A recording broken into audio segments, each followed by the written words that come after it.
Okay, what about now? Yeah, can you hear it now? Yeah. Okay. And so it's mounted on a pretty old telescope. It's been there since '48, and it's robotic since the early 2000s. And throughout its entire lifespan, ZTF has not been the only survey. It has 14 of them. ZTF is the 14th.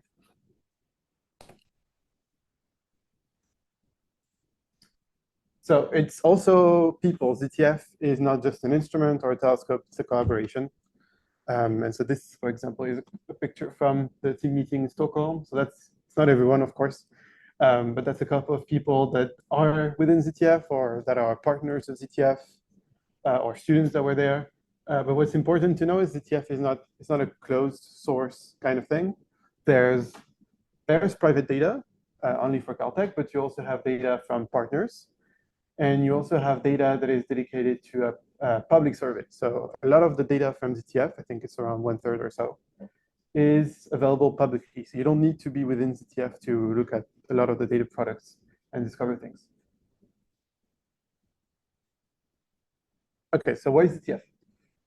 So Zwicky comes from Fritz Zwicky. So he was a Swiss astronomer and engineer from the 20th century. And he spent most of his life in, or at least a large portion of it, in the US, where he died in Pasadena in 1974.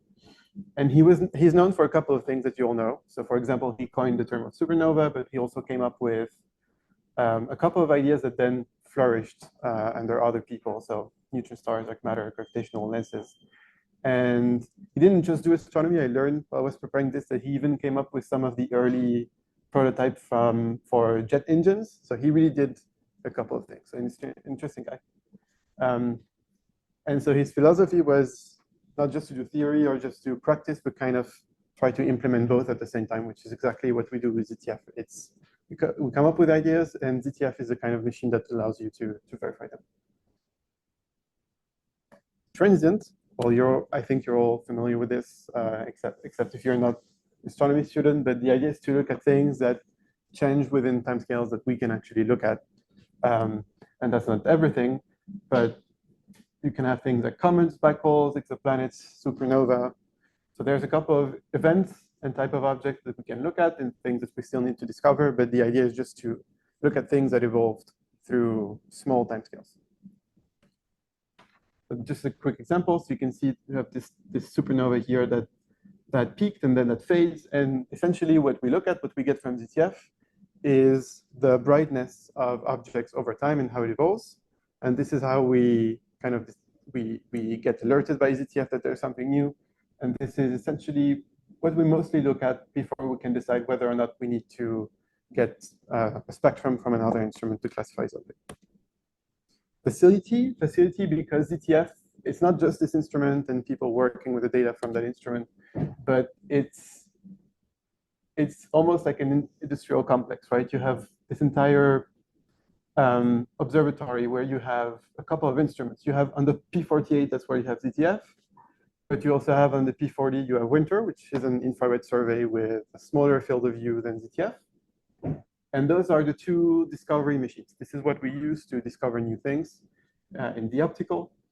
And then we have other telescopes. So you have the P200 that is equipped with a bunch of different instruments, including DBSP, that's a spectrograph. And same thing for P60, which has a camera for taking images, but also has a spectrograph. And this one is a fully robotic instrument. So the idea is to go from discovery to classification in just as short in just as quickly as we can. And what's nice is that all of this is really integrated within ZTF. So there's a lot of things put in place so that we can go from discovering something to identifying what's interesting and do something with it. And so I kind of gave it away already, but between discovery and classification, we do have something. We discover too much to get spectra and classify things. So we do need to identify things. So what I'll do is that I'll go through these three things one by one. Okay. Just to give you an idea of how that works for ZTF. So discovery. Whenever ZTF gets a new image during the night, so as I said, we have 3 different filters, and every 30 seconds or so, we can get an exposure. And whenever we get a new image, so this is the one on the left here, we compare it to a reference image. So the reference image really is multiple images that are stacked, so older previous images. And we subtract those.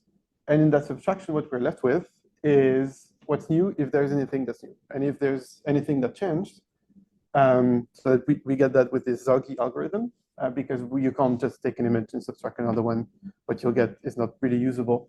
So there's methods and algorithms to kind of clean that up and try to get only real subtractions, right? Because you have things that can be somewhat out of focus. You can have noise, so you have to get rid of those. But when we do get something that's new in the subtraction, we send an alert. And in that alert, there's a couple of things. There's the 3 images that I just showed, but you also have a bunch of metadata. So things such as the brightness or the magnitude of that object that you extracted from that different image. When it was taken, its position, a bunch of things, also machine learning, classifying scores that are generated. And we also get the full history that goes up to 30 days before that specific detection of whatever we found at the same position, if we did find anything, but also what was at least the upper limit, so how deep we could see in that image, even if we didn't get anything when we took previous images of the same location of the sky. So all of this is bundled in those alert packets. So they are around something like 90 kilobytes. So it's very, very small compared to the raw images, but there's a lot of them. And what we have on campus at Caltech is this entity called IPAC that takes care of processing the images, generating those alert packets, and then sends them to alert brokers. Why do we need brokers? We need brokers because ZTF itself could not just share the data to everyone that wants to have access to it. And so instead, the brokers are kind of like the middleman, where there's just a handful of them that can receive the data in real time from ZTF, and they take care of redistributing that data on top of maybe filtering it, adding things. But their most important role is just to store the data that they get so that others can access it at a later date, but also in real time. And there's different ways to access data from those brokers. So there's models where you're going to subscribe to a data stream, and you're going to get whatever goes through filters that have been predefined. But there's other kind of ways to access the data where instead you'll just request it. Again, that could be requesting somewhat real-time data or past data if you're looking for specific objects. But the question is, how do you find what you're looking for? So as I said, the brokers, they store a lot of data in terms of volume, but mostly in terms of numbers, right? So it's like 500,000 things every night. But that would be combining all the data streams. If you look only at the public data, it's a more manageable number. So like something around 1/3 of that. But everyone wants to look at something different. So we need ways to find a needle in the haystack, but also find different needles. There's not just one. And that's the identification process. So as I said, we look at something like half of the northern sky every 2 nights. We get over 2 terabytes of data, 500,000 alerts, and a bunch of those, even though we have algorithms like Zwicky to try to only find real new things, we still get a lot of trash and things that we just want to get rid of. And also things that are not necessarily astronomical, right? So you can have things like Starlink and other satellites that just pass in ZTF's field of view, and so you end up with things that you don't want to look at. And so what we need to do to go through all of those problems one by one is to be able to store all of this, to avoid all of the things that are not really astronomical, filter out what we're not interested in, and visualize, of course, the things that we are interested in, to decide whether or not they warrant classification. So when it comes to storing that large amount of data, so as I said, ZTF sends the images to IPAC, and then IPAC sends the alerts, and the alerts, they're much smaller. So the truth is, it's not really a problem to store the ZTF data once it goes through this process of detecting what's new and only sending what's interesting. But it's still somewhat of a challenge because even though you get something like, I don't know, like 15 gigabytes per night, that's still what you get every night, right? So throughout the entire year, that stacks. There are nights where the schedule is different and it's going to do high cadence in like a galactic field and you're going to detect more things. So you have to be able to store all this. See, my cable is not happy, but okay. So all those brokers, what they're ultimately is just big servers with databases, and they're just able to store a lot of things. And everything they offer aside that is kind of just bonus. There's a lot of different solutions to do that. You have ways that are very flexible, some that are less flexible, but maybe more performant. It's not really worth getting into those details here. But when you do end up interacting with those brokers, you have to keep that in mind because depending on what they use, things will work differently, queries will be different. And so it's not really a problem nowadays to just store the data. So data transfers, they're fast, storing is pretty cheap. Databases, they're very performant. So when you need to extract past data from ZTF, it's also not much of a challenge. But it's not a problem for ZTF, but ZTF is also, it kind of serves as a sandbox for a survey like LSST where we'll get so much more data, something like 10 million alerts per night. The alert package will also be slightly larger. So ZTF is a good way to train, but even then, for a lot of the brokers, it'll still be a challenge when SST is online. Okay, so then we need to avoid the bad stuff. Even though the brokers, for the most part, they do keep it. We do need to still find ways to avoid it when we're filtering. And so what ZTF does, what IPAC runs in real time every night, is a model called DRV for deep real bogus that tries to classify if something is astronomical or not. The model is called dry, and so the score that comes out of it, we call it DRV. So this is something that you will definitely use this week to get rid of the non-astronomical data. And that's usually the first step of any kind of filtering you want to do with ZTF alert data. And so you'll have a supervised machine learning session this afternoon where you'll build something somewhat similar, not looking for real or bogus images, but something similar with the same kind of convolutional neural network architecture. Okay, so what you get is something between 0 and 1, where 1 is real, 0 is bogus.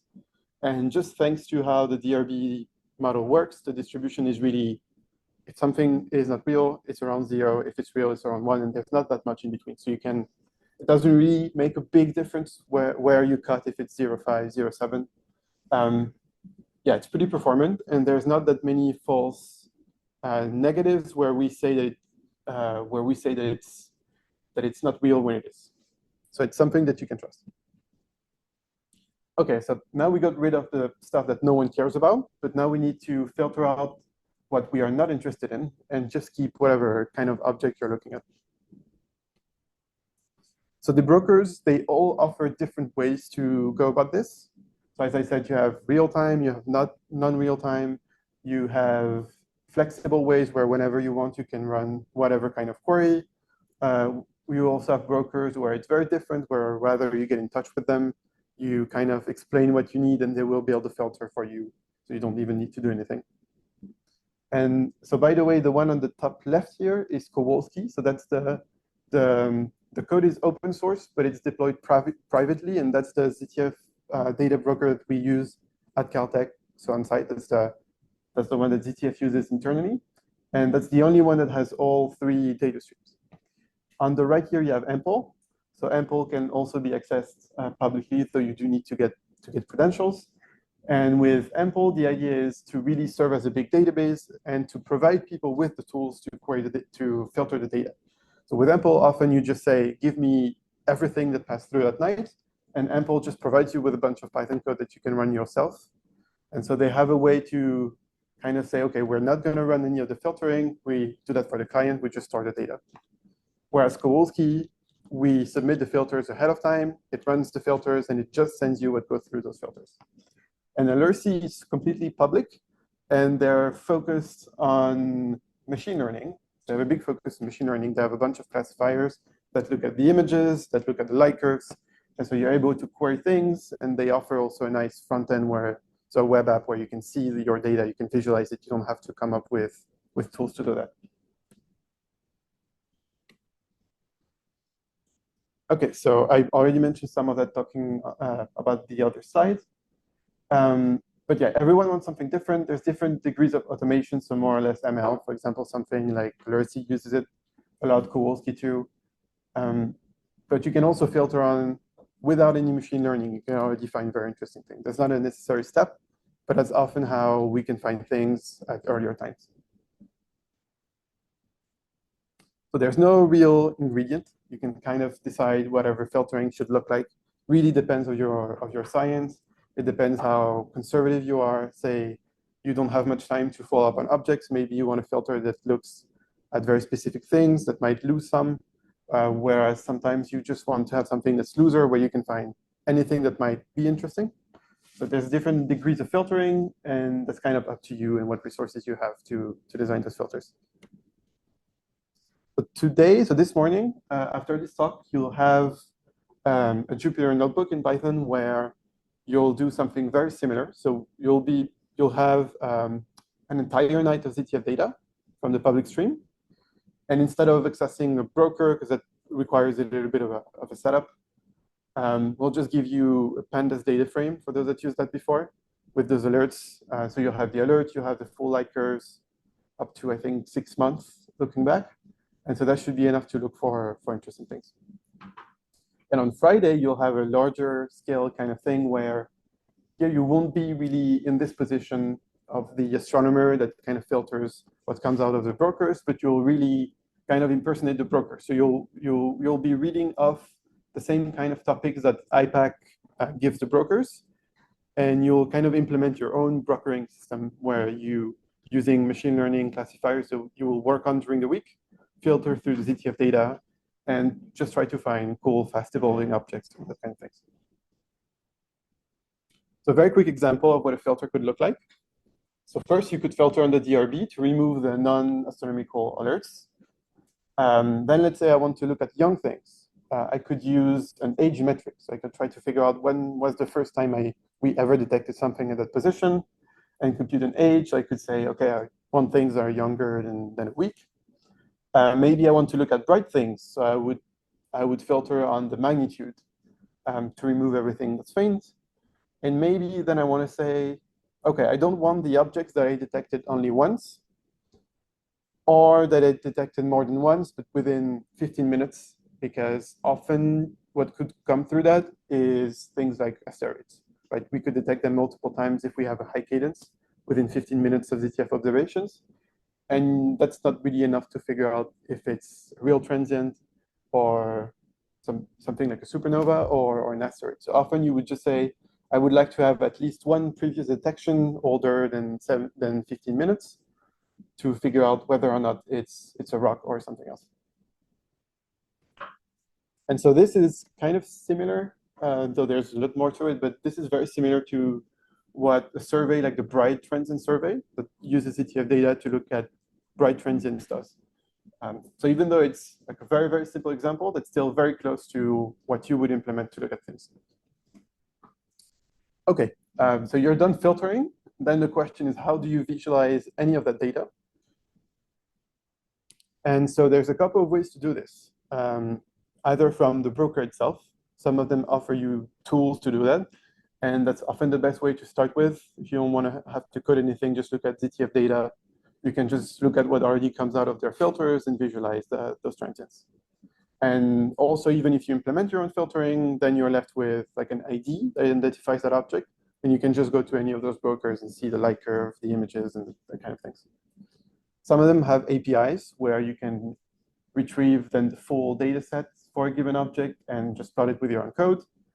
And then you have platforms that are kind of multi-purpose. I'll present one of them at some point, that we call marshals, where that are used to receive what comes out of those filters, then go through everything one by one to identify, and then figure out what warrants follow-up. And often from those platforms, you can actually trigger other telescopes.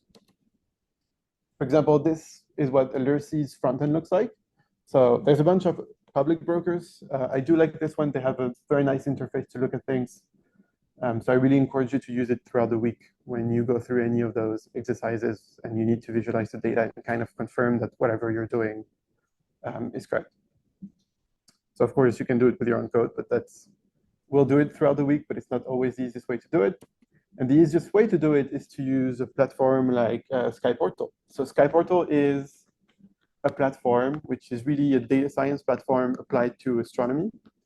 And the idea is that you'll receive large amounts of data. So you can have tight or loose filters, it doesn't really quite matter. And then you'll kind of just scan one by one whatever went through your filters with this page here where you can kind of decide, okay, I would like to look at things that pass filters between those two dates. I would like to not look at things that I already scanned for and saved as like a proper interesting source. And so when you scan, you have something like this, where you see the images, some metadata, light curve, and a bunch of additional metadata that the filters themselves build. So those are the kind of features that the filter would rely on, and we would like to be able to see those after the automated filtering went through. And when you scan for things, you might want to see more than just this. So for each of those objects, you have a full page that's dedicated to it, where you can see, again, those are pretty much the same data product as before, with those annotations, some of the metadata, the images, and you have a bunch of buttons and things to interact with the data, share it, submit it to other platforms. And so for everything, you have a bunch of plots, right? So you have the photometry, you might have a centroid plot, you would have also a spectroscopy plot. But the idea is just to see the data in more detail and also play around with it, interact with it, not just visualize it. And often when you're done discovering something, you're confident that it's really astronomical and that it's interesting in nature, you might want to submit it to a platform where everyone else can see it. Because something like SkyPortal, although the code base is completely public, the platform is hosted privately. So it's not everyone can see the data there. And for example, you can see on the top left here, it's called Fritz. Fritz is the very specific instance of ZTF, where it's a copy of SkyPortal that integrates with Kowalski, so it's in-house broker. But so if you want to make it public, you kind of have to, at least for now, submit it to a platform like the transient name server. And what the transient name server does is, given whatever object you're submitting, it will create a unique name for it associated to its position. And so if ZTF finds an object and Atlas finds the same object, they use different names, right? ZTF has its own kind of naming schemes, Atlas has its own, but you likely want to share something with a name that, regardless of what survey you're looking at, or if you want to follow up on it, there's a common name for the same object that you might have found in multiple surveys. So that's what TNS does. It's just give a name to a position where we haven't detected something before, and you can submit some of the photometry, the spectroscopy, so you can share data products. Okay, so you're done discovering, identifying, and now you want to classify. I'm sure that most of you are familiar with some of what we do for classification. So very often we just need spectra. And with the spectra, you get a clear idea of what that object is made of. And that's often a very, very good indicator of the nature of that object. So this is a quick example. So you can see all those data products. You have the image, you have light curve, you have spectra on the bottom right. Let's see if it plays again, but see, okay, just gonna play it again. So as the object gets brighter and then dimmer, the light curve gets also brighter and dimmer, and you can also see that the spectra changes through time. So getting one spectra is not always necessarily enough. And also sometimes you just want to study how that object evolves. So you might get more than one. But most of the time, if you're lucky, just one tells you what that object is. And this is also what you would kind of go back to TNS and say, okay, I actually know what type of object it is. Here's the spectra to prove it. And you claim that not just that discovery, but classification. And it's not necessarily the same people that claim discovery and classification. That's kind of the idea with TNS, is that you could have people that have the resources to find things, new things, and people that have resources to classify them. And within ZTF, we have two things dedicated to that. So I mentioned them earlier. You have the P200 equipped with DBSP. And this one is manual, meaning it's not robotic. You can't just send it coordinates and say, okay, observe with those parameters. But that's what you can do with the CDM. And that's completely robotic. And that's what a survey like the Bright Transient survey uses, is that through that platform that I showed before, SkyPortal, they get new things that pass their filters. They decide what warrants follow-up observations, and from the same platform, they just trigger that other instrument. And instruments like a CDM, it's a little bit like ZTF. They also rely on machine learning to classify things to some extent. And a CDM is able to tell whether or not something is a supernova.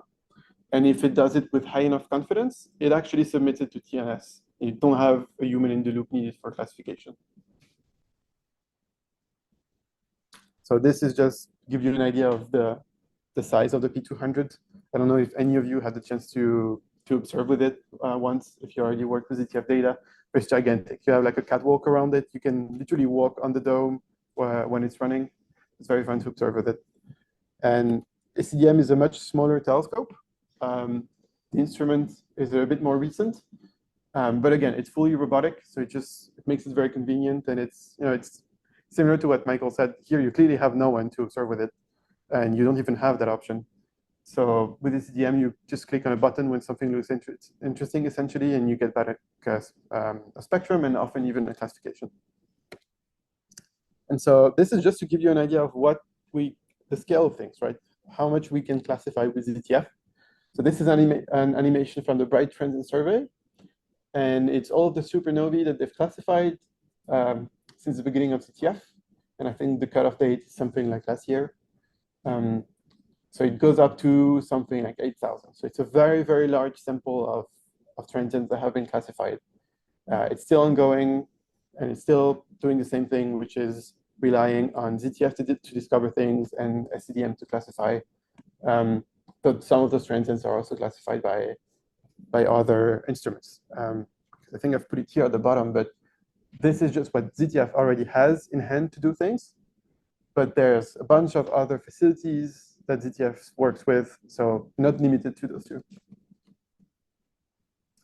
But again, we can't classify everything. Otherwise, we could just, whatever comes out of ZTF, just throw it to a bunch of spectrograph and get spectra. So we do need to decide what we want to classify. So there's the identification process, and set a priority for all those targets. And so this is the kind of stuff you can do from SkyPortal. You can decide, okay, so I want to use that. So it's the form on the left here. So you can say, okay, I want to use this allocation. So an allocation just maps an instrument to how many hours you have to use it and things like credentials to communicate with it. So you can just pick the instrument you want to use, whatever parameters you want to use, a priority, and just submit it. And that's basically it. With a couple of buttons, you have something submitted by a spectrograph, and we'll observe it and then send the data back to SkyPortal. So then you can kind of keep track of everything with this list that is right under that form, edit things.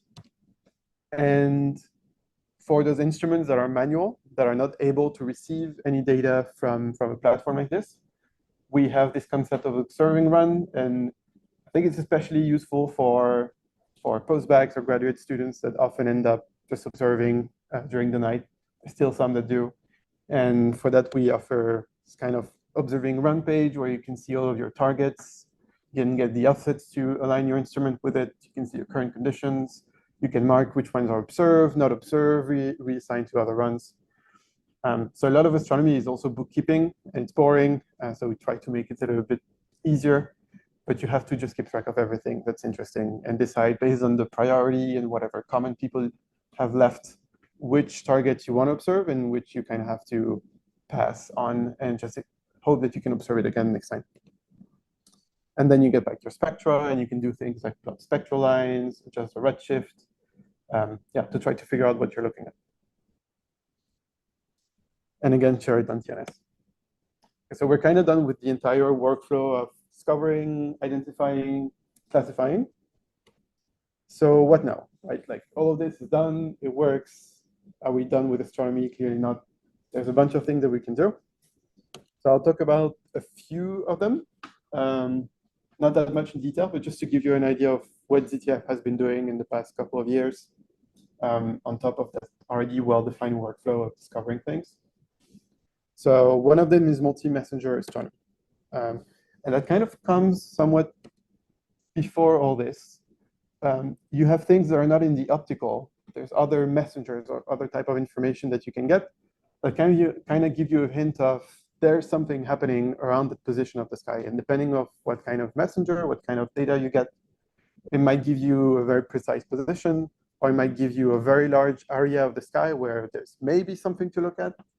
And so you have to be able to follow up on those things, like well-localized objects and not well-localized objects. And ZTF is particularly useful for that because with this gigantic field of view, even for something that is not well-localized, it can cover it. And for that, we can plan observations and gather data. This is a very quick example of the kind of transient that you could find, though we found only one for now. So that's a kilonova. So it's two neutron stars that merge. And when they do, so they're very, very compact objects. They start rotating very fast, and they create those ripples in space and time, so gravitational waves.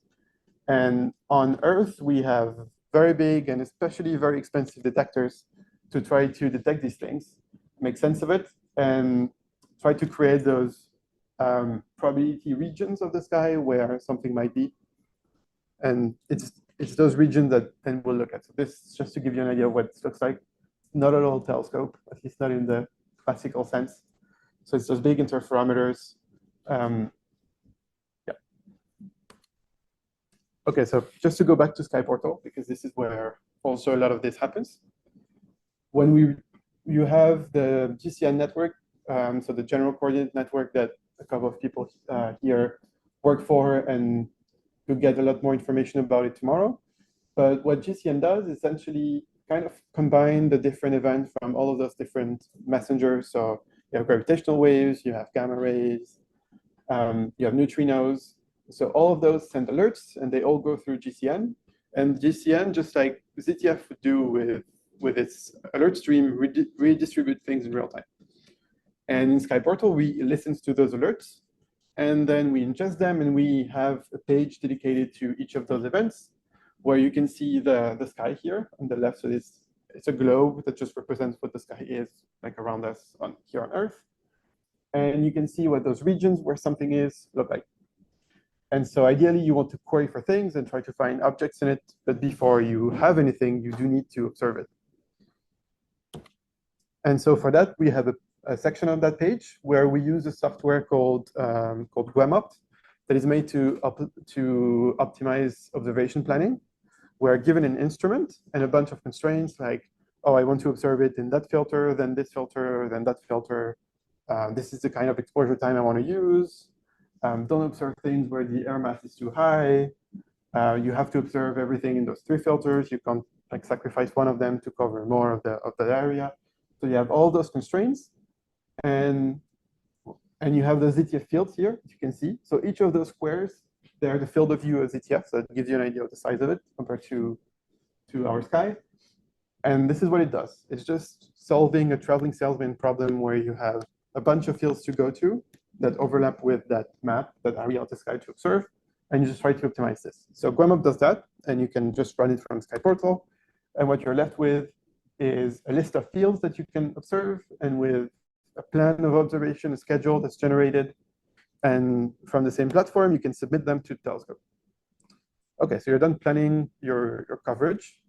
Then you just have to wait until it observes, which can take a very long time depending on when you submitted things. And then either you can wait for the end of the night, so the end of the observations. And this is when you can assess the coverage. So you can check out of all of those little fields here, which of those have been observed and how much of the probability of that region have been covered and how much of the area.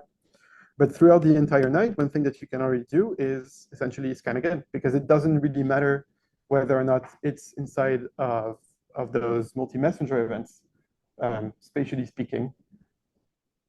We just told ZTF to observe. So you can essentially just go back to this page, scan for whatever went through your usual filters.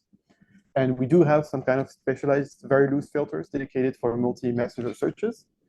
And one thing that you can do is just here constrain on the right spatially, just to avoid scanning for things that have nothing to do with the event that you're interested in. And when you do, and you're done saving the interesting stuff, you kind of go back to that same page dedicated to that event. And here you can query everything that falls within that localization. And when you do, this is a little bit of a collaborative process as a group, and that's often on Zoom. We kind of go through each of those possible candidates, and we mark whether or not they're not interesting. We reject them, like here you have a bunch of asterisks. Whether or not it's ambiguous, we don't really know yet. We need to gather more data, or if we highlight it, meaning it could be a possible counterpart and we want to keep looking at it. And so for things that are ambiguous or that are highlighted, we are going to get follow-up observation or get past observations to gather data points. And when we're done with that process of kind of filtering through everything we found, if we have interesting candidates, we want to share them with the community. And that's for those multi-messenger searches. You do use something like TNS that I talked about before, but you also use GCN, so the General Coordinate Network. They don't just relay those events from multi-messenger facilities, but it's also a place where you submit your results, you submit your findings, whether that is just the coverage of your telescope if you didn't find anything, or that could also be like the full list of sources that are interested in, and that you would encourage the rest of the community to also look at and keep following up. And so on Sky Portal, same thing. We run essentially the same queries that we run here to find sources. We run them and we generate this like nicely formatted document, which is in the format that GCN expects. Okay, so this, to confuse you even more, this is a full diagram of kind of like the whole system. So you have those electromagnetic discovery engines, including ZTF, but you also have Winter. It's also at Palomar. And they send alerts, we process those alerts, we can do things like run machine learning classifiers on them, but also we cross-match them with a bunch of catalogs of known objects, whether that is to constrain what you're looking at, but also reject things that you're not interested in. And we get those multi-messenger events, so those are the physics messenger that go through GCN, we ingest them, and just everything ends up in Sky Portal. And this is where we kind of combine all of those inputs and then submit things to the MMA community. So that could include GCN, but also TNS. And if you completely ignore the physics messenger, at least TNS. And we also connect to a bunch of other analysis products. So let's say you want to do, it's not what MMA does, but let's say you want to fit your supernova light curve to a given model to see if it fits. You can do things like this through Sky Portal.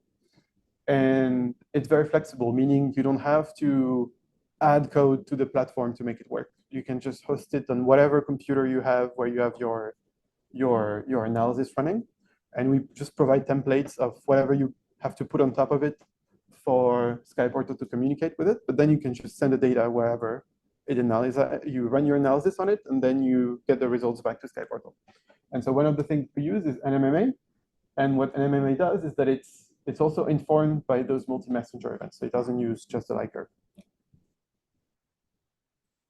Okay, so one other exciting thing we've been working on is automated discovery. So we have discovery is automatic. Like we already find things, right? So this, I could have changed this to rather automated identification. But ZTF finds things. We don't need people to do that. The images are being compared by an algorithm. It sends alerts. Or classification is not always automatic, but you have things like SDM that do that, where given a spectra that they take, they classify whether or not this object is a supernova. But identification is just not automatic quite yet. And so it's one thing that we've been working on. And these things can be implemented in multiple places. That could be in the broker itself, so the different public or private brokers that receive ZTF data. One thing that we've built is called BTS bot, and that's a bot designed for the bright transient survey, right? So essentially look at bright things in the sky that are genuine transients and especially supernovae. And so in ZTF's in-house broker, Kowalski, we run that model on every single alert that we get. And on top of the usual filtering that we have to just send those candidates to Sky Portal, we have 2 additional layers of filtering. One of them, and the two of those are based on the output of BTS bot, not just on the latest alerts, but on all of the full history of detection of that object. And so that's the kind of stuff we can do with machine learning, is that BTS bot, given on, so based on its output, we can say whether or not something warrants follow-up from another instrument, and we don't need a person to do that. And so with BTSbot, we kind of lowered the amount of work from like humans, right, proper scanners that would look at the data every night and try to find supernova to assign to a CDM. So BTSbot is able to do all of that. And based on BTSbot, there's a bunch of programs that use it. So you have the regular BTSbot, but you also have one now called BTSbot Nearby, where it will trigger at even higher priority for nearby extragalactic transients. So you can have things where it assigns it as the top priority of the instrument, and whatever it's doing, it will stop observing and observe the target. And so this successfully was triggered on like 2 young supernovae candidates in the past couple of months. So yeah, that's the kind of stuff we can do with BTSbot. And it's pretty much necessary when you transition from something like ZTF to SST, where you just have way too much data even to scan manually, which means either you have tighter filters and you miss some of the data and you can still look at it manually, or you have to come up with ways to just do this with machine learning. And so BTSbot, compared to this real bogus model that I showed you before, it uses the images plus the metadata. And so one thing that's not obvious here is, well, what about the light curve, right? If you want to figure out that it's a supernova, you probably need that. Just looking at the images is not enough. And so what BTSbot does, instead of dealing with the whole light curve, which can get quite complex with an architecture like this, where you have light curve, images, metadata, instead we just compute a bunch of features that inform it about the light curve. Just give it an idea of what the light curve looks like. So it's just a way to simplify your data to enable inference. So we have things like days since peak, days to peak, an age, what's the peak magnitude, the minimum magnitude, how many times we didn't detect that object. And all of this kind of gives you a vague idea of what the light curve looks like. Not that much for a person reading it, but for a model, it's definitely more than enough to get an idea of the trend. Right? Is it rising? Is it fading? By how much? But we're also working on new architectures where instead we do use the images, the metadata, and the full light curve. One problem that we do have in Astro is that nothing is evenly sampled. So it's not the usual time series information that you can just kind of use right out of the box and throw it to a model. And so often what we use is Gaussian processes where we'll fit a kernel to our data.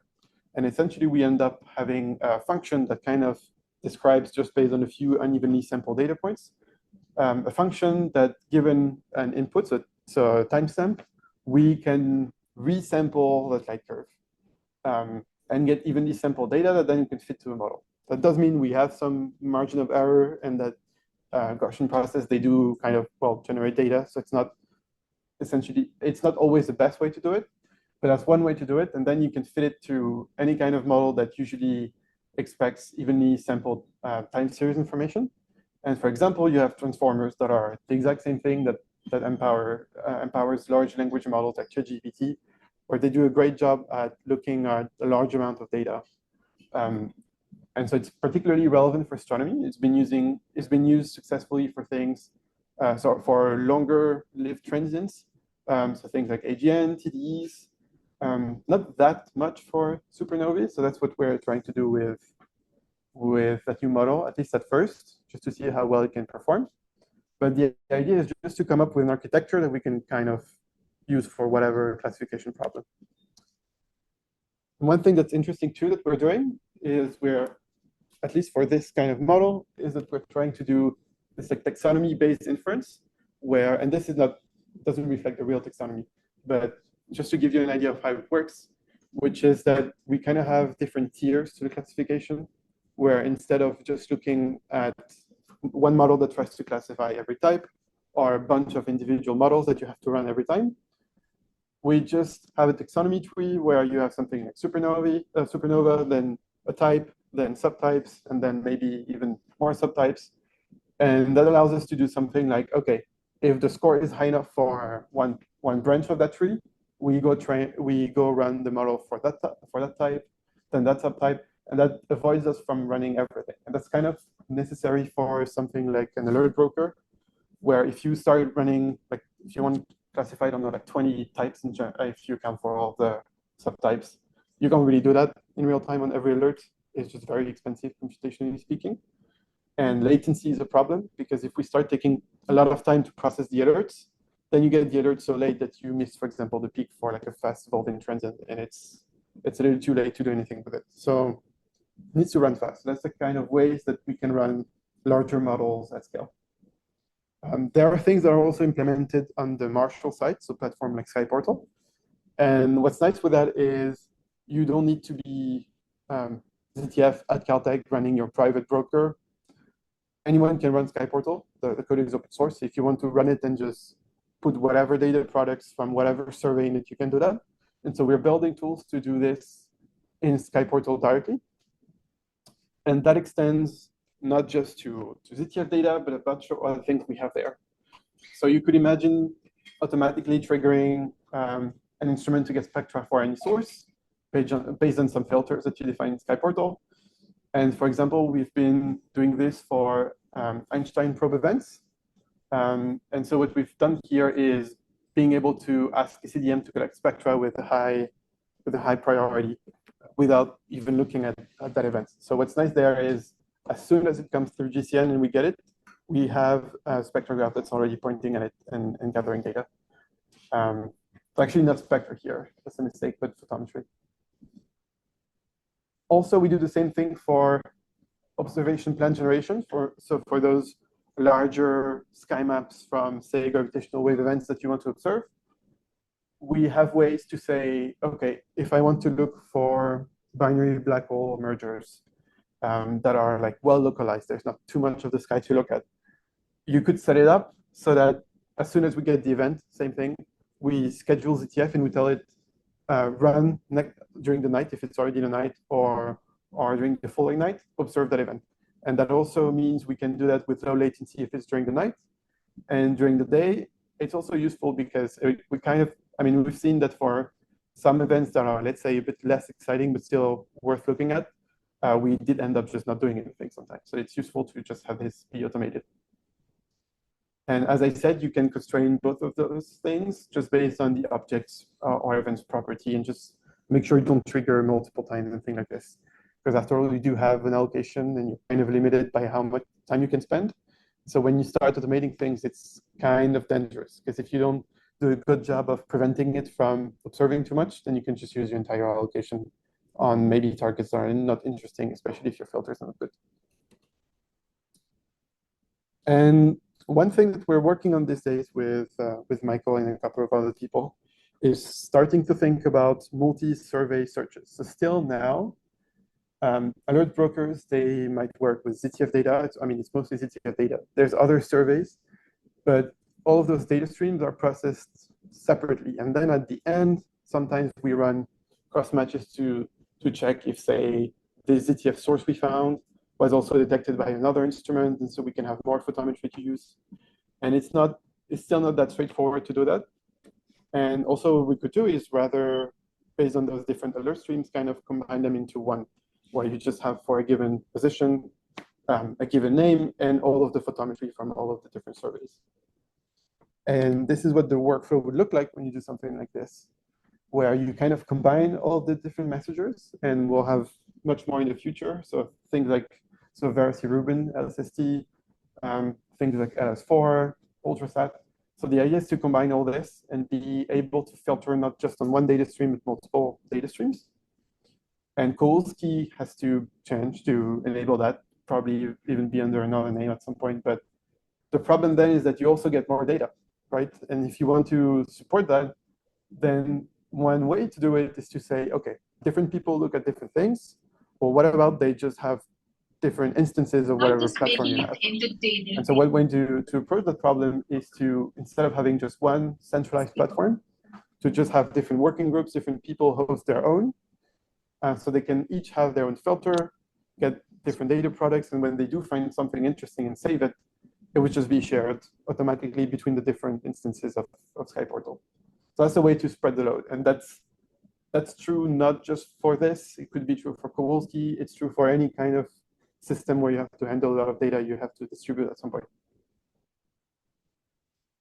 And one thing that we are hoping to build is also ways for the community itself to to submit filters and kind of communicate their ideas and say, okay, I would like to look at that thing with your broker, which we don't have yet.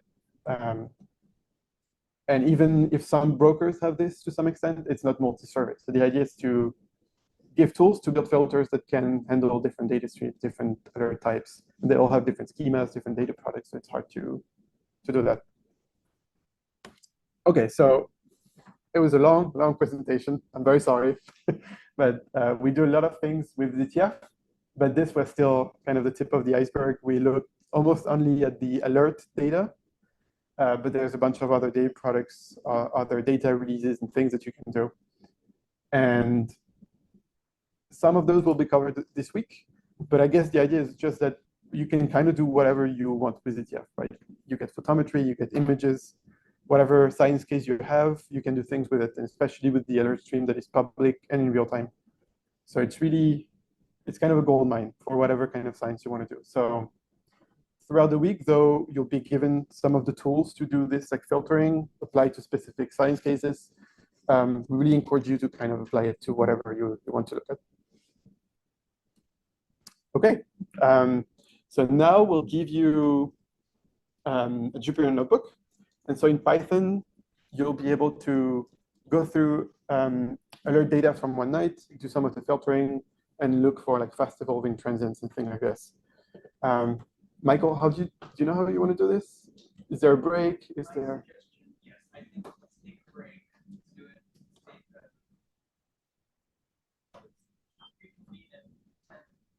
10:45. Mm-hmm. So about a little bit more than 20 minutes. When we come back, Theo will introduce you to the notebook, and then we'll start. Yeah, and if you have any question, you can ask them now or even during the session after the break.